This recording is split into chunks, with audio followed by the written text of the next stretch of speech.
ফৰকাটিঙত শিক্ষকৰ দিন হাজিৰা কৰা লোকক খাদ্য সামগ্ৰী বিতৰণ।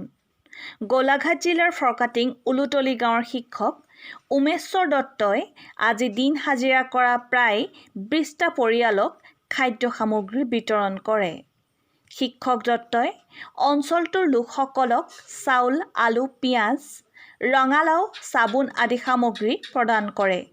শিক্ষকজনে দেশত লকডাউনৰ প্ৰতি লক্ষ্য ৰাখি দৰিদ্ৰ লোকসকলক খাদ্য সামগ্ৰী প্ৰদান কৰাৰ বাবে সকলোৱে শলাগ লৈছে। আনহাতে শিক্ষক উমেশ্বৰ দত্তই কৰোনাৰ দৰে মহামাৰীৰ পৰা সচেতন হৈ থাকিবলৈ সকলোকে আহ্বান জনায়। নিউজ ডেস্ক, দৈনিক টাইম। আমি আচলতে এই মহামাৰী কৰোনা সংকটত যিহেতু গোটেই সমগ্ৰ জুৰি লকডাউন দিছে, এই লকডাউনৰ ফলত আমাৰ বিশেষকৈ মধ্যবিত্ত শ্ৰেণী দিশহাৰা হৈছে। তেওঁলোকে ধৰি লওক কাম কৰিবলৈ দুবেলা দুমুঠি কাম কৰিহে খাবলৈ পায়।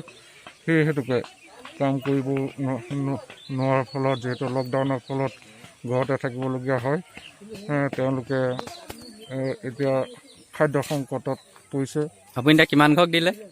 মই এতিয়া 15 ঘৰক দিলোঁ।